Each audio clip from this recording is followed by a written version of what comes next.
What's this? Rexy demands your silence. I don't remember any characters in Jurassic World being called Rexy. Don't remember any characters in Jurassic Park being called Rexy. In fact, isn't Rexy a character from The Land Before Time or something? I don't know, it's probably not relevant to me. Jurassic Park sequels are bad. This is a reality many people try to avoid, often proclaiming that such and such a movie is the good Jurassic Park sequel. I think the reason for this confusion has to do with the fact that Jurassic Park sequels manage to fail in unique and different ways. The Lost World has everything going for it. Spielberg directing, a mostly great cast, fantastic special effects, some suspenseful set pieces, and a goofy romp of a book for inspiration. It seemed like it couldn't fail, but it did, giving us a bloated mass of extended theropod chase sequences and characters acting like maniacs, culminating in a 12-year-old impaling a velociraptor using her gymnastics skills. A film confused about who the heroes are, with a charming Pete Postlethwaite performance as a man who kills animals for fun, and also happens to be the most likeable character, a fact that Steven Spielberg must have tried to rectify by cutting out so many of his scenes. Then there's the unnecessary final act, further extending an already exhausting movie, and further confirming the idea that had the so-called protagonists of the story not been on the island, fewer people would have died. Jurassic Park 3 is the result of a lot of good ideas, which were scrapped in favour of a paint-by-numbers rescue story, practically ripped from the previous movie. The special effects are arguably even better, and the runtime is mercifully short, but again only a few dinosaurs get the bulk of the screen time, relegating more poorly designed animals to the sideline. JP3 is also cursed with some badly written characters and cringe-worthy acting, and the complete destruction of Alan Grant's arc from the first film. There's also something else people hate about this movie, but I can't remember what it was. I'm sure it wasn't that important. Jurassic World has the opposite problem. It had two interesting ideas, but rather than going for only one, it opted for both, greatly decimating opportunities to become invested in either plot thread. When the park starts to fall apart, I don't really care, because most of what I've seen so far has been shops and labs and the same 5 generic-looking dinosaurs in various locations. I'm also told to care about the underdeveloped relationship between Chris Pratt and his Raptor squad, which I've only seen once at the beginning of the movie. This is one rare case where a spin-off movie may have actually been preferable. Yeah, never mind the dark universe, here's a franchise with enough original ideas to make a cinematic universe worthwhile. Jurassic World is also very corporate and mechanical, from having an action movie star in the lead role to the horrible looking CGI dinosaurs which look like a child's crayon drawing of a Jurassic Park dinosaur. There's also a supposed level of satire, but it comes off as disingenuous as the movie basically does all the things it's supposed to be criticising. Then you have the director, a man yet to make a good movie who appears to think that chiding a woman for prioritising her career over being a mother is socially acceptable. Therefore, it's utterly crazy that I actually had the most fun watching the ugly, sexist, bloated mass that is Jurassic World. I can't fully reconcile with myself why it is that this is the case, perhaps because the movie had so little potential. There is, however, one thing I've noticed that all 3 sequels have in common, which the original does not, and that is a pacing issue. For you see, Jurassic Park takes its time setting up the island, the dinosaurs that live there, and the day-to-day running of the park, so that when things fall apart we understand what is going on and have emotional attachment to the people who are at risk. The other 3 movies do not afford us this, rushing directly into the action and hurriedly patching up the other end with unnecessary fourth acts. This fundamental flaw is important to bear in mind when analysing Fallen Kingdom. To start with, we have to look at Fallen Kingdom's unique position as a Jurassic Park sequel. For a start, it's the first direct sequel to a previous film, retaining the original's 2 primary protagonists, an antagonist, and the various dinosaur characters. The film also carries some less preferable baggage, namely the poor dinosaur designs and Colin Trevorrow, this time as a writer. At the same time, it has more going for it. Better special effects, better actors, and a director with a fairly flawless track record of suspenseful movies. We get our first taste of J.A. Bayona's suspenseful direction in the first 5 minutes of the film. We start in the Mosasaurus Lagoon from Jurassic World, where a group of mercenaries in a submarine attempt to extract a bone from the Indominus skeleton that lies at the bottom. Right out of the gate, we have an example of the film's poor writing. In the last movie, we see Dr. Wu escaping with a briefcase full of dino DNA. Why the heck wouldn't he already have access to the Indominus' genetic material? Meanwhile, on the land, a merc has hacked into the computer system of the park to open the gates of the lagoon, but he hears some rustling in some bushes. The telltale call of a Dilophosaurus is heard, and I got proper hyped. Alas, it was not to be. This was the only sign we get in the entire movie that the Dilo was ever on the island. Back in the water, the other mercs manage to extract the bone before the sub is devoured by the Mosasaurus. Yes, somehow the Mosasaurus has survived for 3 years with no daily input of great white sharks. The mercenaries even observe this at the very beginning of the film, saying that nothing could have possibly survived in the water, but there you go, apparently something has survived. Then on the land, the other mercenary is crept up upon by the island's resident Tyrannosaurus, who chases him to the nearby helicopter. He manages to escape on the rope ladder, but is eaten by the Mosasaurus lurching out of the water. The Mosasaurus then escapes out of the gates of the lagoon, and in turn out of most of the rest of this movie. The movie then shows us a BBC News broadcast explaining how the island is about to blow up because of the convenient volcano that happens to be there, wiping out the last of the dinosaurs. What happened to the dinosaurs on Sauna, you may ask? They were retconned out of existence by the promotional website. This is also one of the 2 scenes with Jeff Goldblum, who is at a congressional hearing telling us that we should leave the dinosaurs to die. I was quite pleased that they didn't try to turn him into some sort of dinosaur conservation advocate like they did in The Lost World, instead sticking with his perspective from the first film. Someone who has turned into a dinosaur conservationist, however, is Claire Dearing, who now runs a conservation charity aiming to mobilise the government into protecting the dinosaurs. She is joined by 2 sidekicks, Maurice Moss from the It Crowd and the female vet character from just about every piece of dinosaur media. They then hear that the Congress has decided to leave the dinosaurs to die on the island.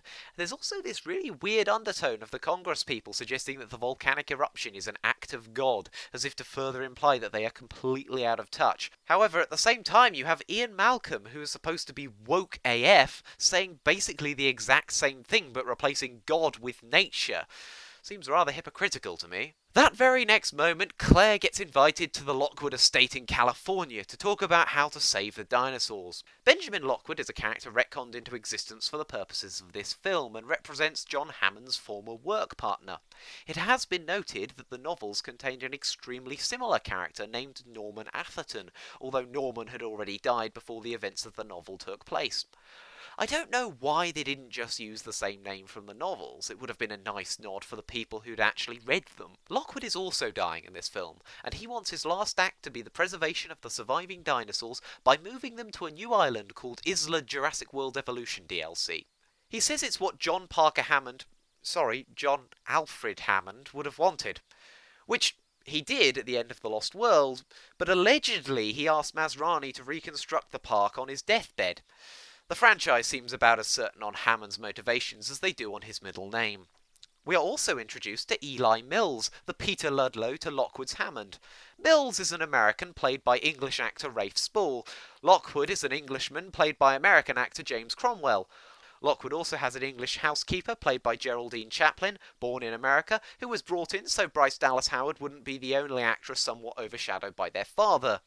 Finally, there's Lockwood's granddaughter Maisie, who lost her parents when she was a baby, so has been living under his care for all her life. She's also about as precocial as an Australian brush turkey, but she can't pronounce the word bath properly, which the housekeeper chides her for. I was sitting next to one of my northern friends in the cinema, and I could feel the anger emanating from her during that scene. However, there's still one character missing from the mix, and Eli knows just how to shoehorn him in. He tells Claire that they need to save Blue, and that Chris Pratt is the only person who can do that. But what even is the point in saving Blue? She's the last of her kind, so it's not like she's going to be able to reproduce or anything. Why not focus on the 14 species with more than one individual? The same goes for you, Buttercup. And while we're on the numbers game, Mills keeps saying that they can only rescue 11 species, which is much fewer than they end up rescuing. The only conclusion I can make is that Nigel Marvin must have been on the team and someone must have been sneaking in some extra dinosaurs onto the boat. So Chris Pratt is being proper macho, building a log cabin in the woods with his bare hands. Claire invites him to the bar, where they don't play that Black Mirror music they played in the trailer, but he does ask her about her relationship status. I'm glad the two of them broke up between the movies, as their relationship is probably the least believable thing in the franchise, which is saying a lot. Claire tells him that Blue is alive, to which he says that he doesn't care, until he watches some videos of the Raptor Squad as kids. This is something of a problem for the setup of this movie. It has to convince us that Pratt actually gives a damn about the Raptors, but moreover it has to convince us to give a damn. Because let's just say we didn't get the best first impression. The next morning, it turns out that Pratt has decided to come with them, so our four protagonists journey to the island where they meet the obligatory Great White Hunter stereotype, Mr. Mercenary Man. Although unlike Robert Muldoon or Roland Tembo, this guy isn't British. Or charming. Apparently he's been on the island rounding up the dinosaurs, which we don't get to see because that would be too cool. The team aren't on the island for long before they spot their first dinosaur, a Brachiosaurus. This is of course so they can recreate the scene from Jurassic Park, with the vet character not having seen a dinosaur before to try and bring out the same emotional resonance. This is the first of many shots which directly copy iconic Jurassic Park sequences, which starts to get a bit grating. It's odd because as JP films go, this has the fewest repeated plot points from the original, so to mess that up with pandering references only pathetic Jurassic Park fans like myself will understand is a bit disappointing. So the characters get into a control room bunker sort of thing. The techie kid is there to hack into the system and find the dinosaurs using their tracking implants, while Claire's main input appears to be using her handprint to access the computers. They find Blue, so Chris Pratt, Mr. Mercenary Man, and the vet rush off to find her. Of course, Blue decided to appear on an iconic film location, in this case the upturned tour car that fell out of a tree. Pratt is about to boop her on the snoot, but the mercs turn up and tranquilise her, at which she attacks one and is shot with a real bullet. Chris then runs at Mr. Mercenary Man, who shoots him with a tranquilizer dart. The vet then threatens to shoot Mr. Mercenary Man, but realising she's outnumbered, settles on going with them with Blue to keep her alive. They leave Chris Pratt, though, which is, I know they're the bad guys, but surely the vet would protest about them leaving him to die? Chris is awoken by a Sinoceratops.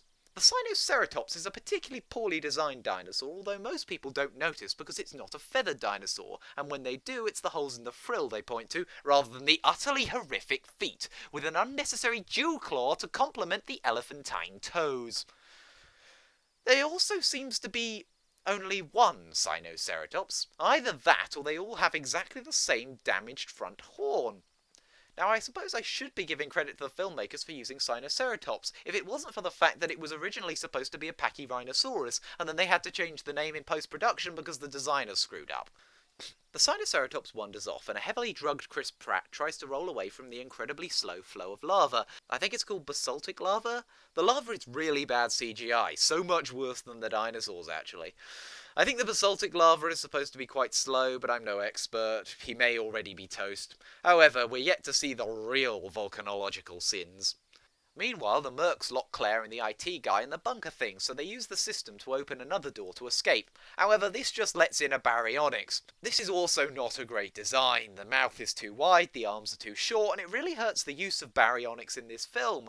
Like, what's the point of having a Spinosaur if it's just wandering about on land and biting things like some sort of Tyrannosaurus wannabe? Also, the feet are yet again screwed up, with unnaturally thick soles as well as maybe the wrong number of weight-bearing toes. Certainly some Spanish footprints on the fossilized feet of Spinosaurus indicate that Spinosaurs may have had 4 weight-bearing toes. The pair escape through the ladder in the roof, which begs the question, why didn't they do that in the first place? Oh, also, by the way, there's lava pouring through the roof this whole scene as if the giant theropod wasn't enough danger. No sooner have they escaped, the volcano begins to erupt explosively, as Chris Pratt runs towards them, followed by a herd of panicked dinosaurs and a pyroclastic flow.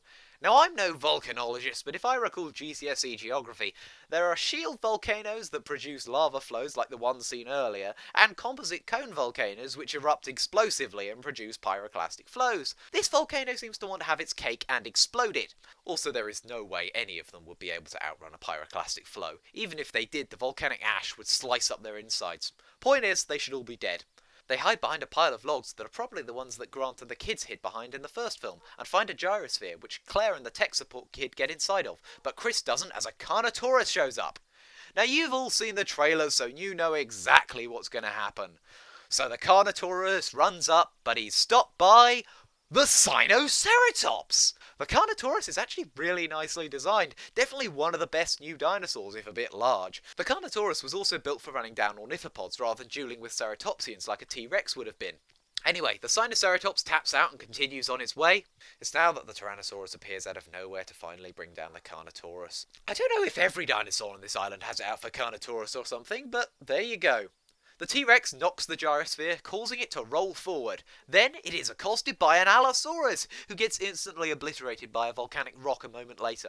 The Allosaurus is probably the most middling of the new dinosaurs, possessing the general JP inaccuracies like flexi wrists, but otherwise looking okay.